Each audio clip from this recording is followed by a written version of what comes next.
Hi bro, నీ పేరు? My name is doctor Vamsi Krishna. మీరే కాన్స్టిట్యూషన్ సంబంధించిన వాళ్ళు? నేను తగరపోల్సా కాన్స్టిట్యున్సీ. ఎస్. ఇప్పుడు 5 సంవత్సరాలు జగన్మోహన్ రెడ్డి పరిపాలన చూశారు కదా, ఎలా అనిపించింది మీకు? అంటే జగన్మోహన్ రెడ్డి పరిపాలన అయితే నచ్చలేదు.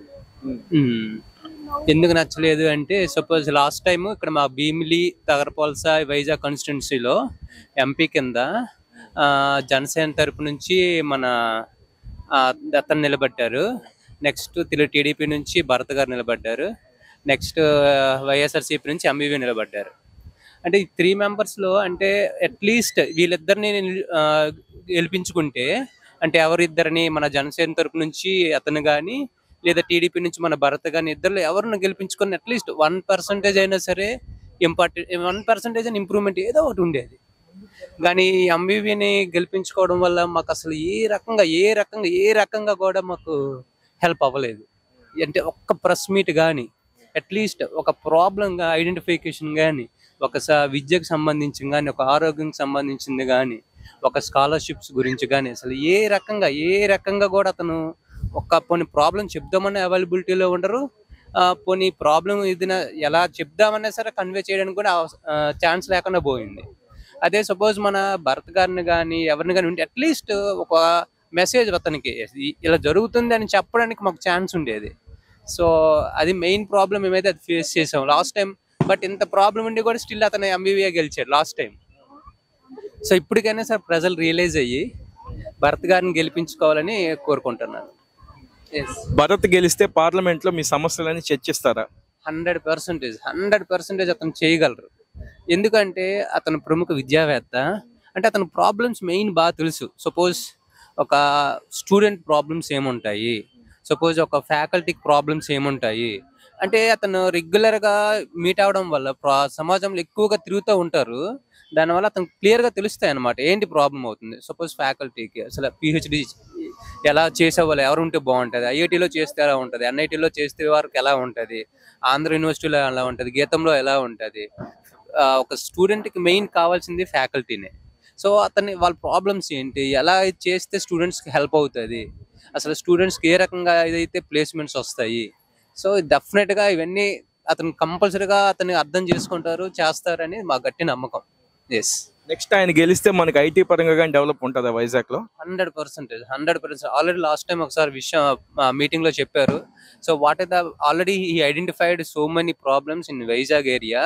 సో అసలు యాక్చువల్గా మెట్రో ఒకటి వస్తుంది. సో దానికి తగ్గట్టుగా ట్రాఫిక్ ఒకటి పెరుగుతుంది. దానివల్ల సో ప్రాబ్లమ్స్ ఏమున్నాయి, ఏం ఐడెంటిఫై చేస్తున్నాం ఆల్రెడీ మీటింగ్ లో పెట్టారు. అతను మీటింగ్ లో చెప్పారు తప్పకుండా అతను డీల్ చేస్తారు, ఐడెంటిఫై చేస్తారు, సాల్వ్ చేస్తారు. Yes. Only one word about Bharat sir. Is visionary. Same మేమైతే చంద్రబాబు నాయుడు గారు ఎలా ఉంటారు అనుకుంటున్నామో మేము దగ్గర నుంచి we are really looking Bharat and seeing as a Chandrababu Naidu vision is everything is inbuilt with the Bharat గారు. ఎస్. జై భరత్. హాయ్ సార్, మీ పేరు? నా పేరు మృత్యుంజయరావు సార్. మీరు ఏ నియోజకవర్గం చెందిన వాళ్ళు సార్? భీమిలి నియోజకవర్గం, భీమినిపట్నం నియోజకవర్గం. ప్రజెంట్ కదా బార్న్ ఇదే బార్న్. 5 సంవత్సరాలు జగన్మోహన్ రెడ్డి గారి పరిపాలన చూసారు, ఎలా అనిపించింది మీకు? పరిపాలననే లేదండి. ఫండ్లో ఇచ్చేసే పరిపాలన కానీ, ఓ రోడ్డు కానీ, ఓ కాలువలు కానీ. రేపు ఇప్పుడు మేము మా అయిపోయింది మా యుగం. యువత ఉన్నారు, వాళ్ళకి ఇన్ ఫ్యూచర్లోనూ ఉద్యోగాలు కానీ లేకపోతే ఏదైనా కావాలంటే ప్రొఫెషన్గా వాళ్ళు జీవించడానికి ఆధారాలు లేవు. వాళ్ళు ఎక్కడికి వెళ్ళిపోవాలి, ఇంక అదర్ స్టేట్స్ వెళ్ళిపోవాలి, అది ఎక్కడికో కానీ. అది రెండోది మరి అది మట్టుగా వాళ్ళు గ్రహించలేదు. అది నా అభిప్రాయం. ఎంవివి సత్యనారాయణ గారు ఈ నియోజకవర్గానికి చాలా డెవలప్మెంట్ చేశాను అన్నారు, నిజమేనా? ఎంవివి సత్యనారాయణ ఎవరండి? మీరు తప్పు చేశారు. ఎంపీ ఆయన ఏమి లేదు, ఏం చేయలేదు. అతను ఏదో చేసుకున్నారంటే చేసుకున్నా అతను అనుకుంటున్నారేమో కానీ లోకల్గా నాకు తెలిసినంత వరకు ఏం చేయలేదు. నేను చాలా డెవలప్మెంట్ చేశాను వైజాగ్, అదే విధంగా భీమిలికి మంచి రోడ్లు తెచ్చాను అన్నారు. అదేం కాదు, G20లోనే వచ్చాయి అన్ని. G20 జరిగింది కదా, అప్పుడు వచ్చాయి. అదండి. అది నెక్స్ట్ ప్రభుత్వం చేంజ్ అయితే ఐటీ పరంగా డెవలప్మెంట్ ఉంటుందా? అది ఐటీ పరంగా డెవలప్మెంట్ ఉంటుందా అనేది ఆ ప్రభుత్వం తాలూకు పాలసీలో ఉంటుంది. అంతేగాని ఉంటుంది అనేది నేను చెప్పలేను. ఇప్పుడు ఒక నెక్స్ట్ ప్రభుత్వం వచ్చింది అనుకోండి, వాళ్ళు ఐటీకే ఇస్తారా, రోడ్లు బాగు చేయడానికి ఇస్తారా, ఉద్యోగాలకి ఇస్తారా, మరి వాళ్ళది ప్రభుత్వం పాలసీలో ఏది ఉంటే అది అవుతుంది. అది ఇప్పుడు వైసీపీ వాళ్ళు రైల్వే జోన్ తీసుకొస్తున్నారు, వైజాగ్ తెచ్చారా? మరి ఏది ఇన్నాళ్ళే 5 years అయింది. 5 years అయింది. రైల్వే జోన్ కాదు, ఏది లేదు. అంతకు మునుపు ఎంపీ గారు టైంలోనే ఆయన రైల్వే జోన్ కాదు, వైజాగ్ని డెవలప్ చేశారు. లాస్ట్ ఎంఈ సత్యనారాయణ గారికి ముందున ఆయన పురంధేశ్వరి గారికి కూడా ఏమీ చేయలేదు. ఆవిడ ఏదో చేశాను కదా, ఆవిడకి ఆస్తులే నిలబెట్టుకున్నారు కానీ వైజాగ్ ఏం చేయలేదు ఆవిడ. సో ఇంత ముందు భరత్ గారు ఓడిపోయారు కదా, ఓడిపోయిన జనాల్లో తిరుగుతా అన్నారు, తిరుగుతున్నారా? పర్వాలేదండి, ఆయనకి ఆ మాత్రం గుడ్ విల్ ఉన్నదండి. అంటే ఇంట్లోనే ఉంచుంటే నామినేషన్ వేసుకుంటే ఆ రోజుల్లోనే ఎలా గెలుస్తారో ఆయన పార్టీని కొద్దిగా క్యాడర్ నిలబెట్టుకున్నారు. అది హాయ్ బ్రో, నీ పేరు? బ్రో నీది ఏ కాన్స్టిట్యూషను? మాది డివిజన్ 1. అక్కడ మా present MLA Vasupalli Ganesh Kumar, MP వచ్చేసరికి ఎంవివి సత్యనారాయణ. ఎంవివి సత్యనారాయణ గారు ఏమైనా డెవలప్మెంట్ చేశారా? ప్రెజెంట్ అయితే అతను ప్రైవేట్ బిజినెస్ అతను డెవలప్ చేసుకుంటున్నారు కానీ ఏం డెవలప్మెంట్ అయితే చేసినట్టు ఏం కనిపించట్లేదు. ఈసారి మ్యాక్సిమం మా సైడ్ అందరూ భరత్కి వేద్దాం అనుకుంటున్నారు. అది అయితే మొత్తం ఐటీ హబ్గా మార్చేసిన వైజాగ్ని అన్నారు, నిజమేనది? అసలు ఏ ఐటీ కంపెనీస్ వచ్చాయని ఐటీ హబ్ కింద మార్చడానికి? అట్లీస్ట్ ఒక్క ఐటీ కంపెనీ అయినా వస్తే ఐటీ హబ్ కింద మార్చారని చెప్పొచ్చు. అది నెక్స్ట్ ఇప్పుడు టీడీపీ తరపు నుంచి మన భరత్ గారు నిలబడుతున్నారు కదా, ఆయన గెలవచ్చా? గెలిచే ఛాన్స్ ఉందండి, హై ఛాన్సెస్ ఉన్నాయి. బట్ ఆపోజిషన్ కూడా ఝాన్సీ లక్ష్మి గారు కొంచెం ఎక్కువ ప్రచారం చేస్తున్నారు. సో మేబీ చెప్పలేం 50-50, బట్ భరత్ గారికి అయితే ఛాన్సెస్ ఎక్కువ ఉన్నాయి కొంచెం ఈసారి. నేను అడిగిన ప్రతి ఒక్కరు కూడా భరత్కే వేస్తా అంటున్నారు ఓటు. వీళ్ళిద్దరిలో ఎవరు గెలిస్తే మీకు మంచి జరుగుతుంది? ఝాన్సీ లక్ష్మి గారు యాక్చువల్గా వెల్ ఎడ్యుకేటెడ్, అలాగే భరత్ గారు కూడా మంచిగానే, అంటే ఐ మీన్ ఎడ్యుకేషనల్ ఇన్స్టిట్యూషన్స్ అయ్యి ఉన్నాయి. సో నా పర్సనల్ ఒపీనియన్ అయితే భరత్ గారు గెలిస్తే బెటర్ ఏమో అని, ఎందుకంటే వైసీపీ గవర్నమెంట్ పైన నమ్మకం లేదు. అది చాలా కంపెనీలు అదేవిధంగా విశాఖ స్టీల్ ప్లాంట్ని ప్రైవేట్ కాకుండా మారుస్తాము అనే విధంగా మాట్లాడుతున్నారు వైసీపీ.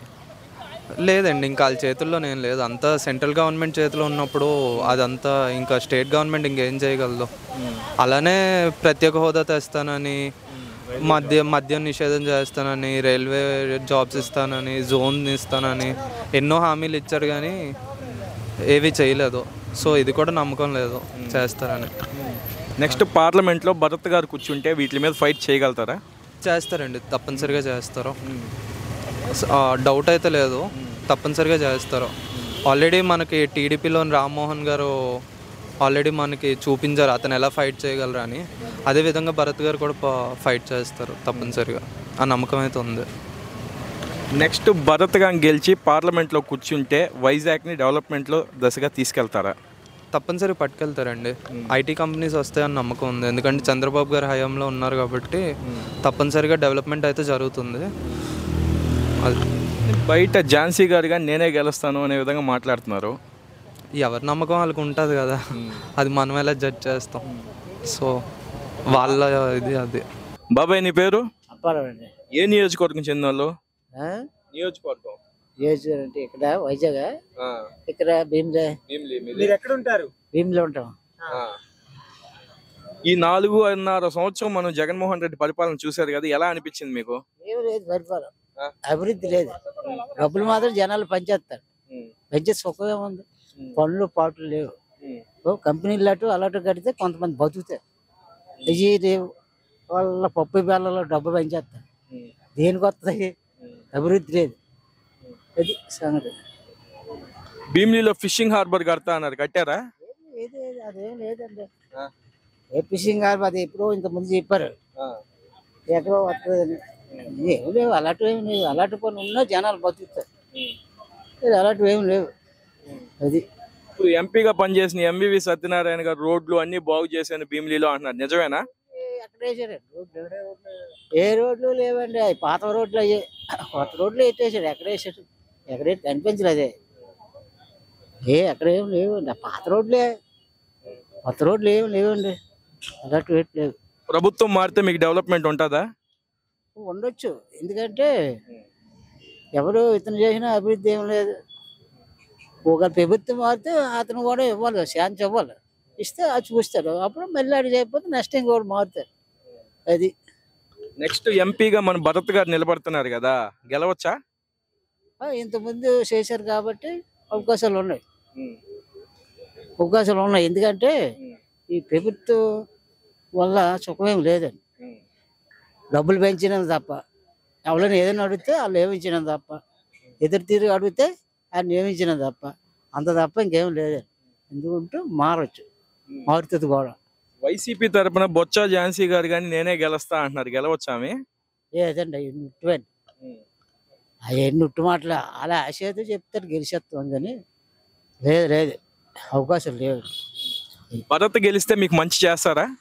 ఎందుకంటే మరి అభివృద్ధి చేస్తారని కాబట్టి ప్రభుత్వం మారుస్తారు. మళ్ళీ నెక్స్ట్ బాగోలేకపోతే మళ్ళీ ఇంకెవరు అప్పుడు మళ్ళీ మనుషులు మార్చేస్తారు. అది నెక్స్ట్ పార్లమెంట్ లో మన భరత్ గారు కూర్చుంటే మీ సమస్యలన్నీ అక్కడ చర్చిస్తారా? చర్చిస్తారు, ఎందుకంటే కుర్రోడు కదా, కుర్రోడు అవకాశం అది పర్వాలేదా, కుర్రోడు కాబట్టి అడుగుతాడు.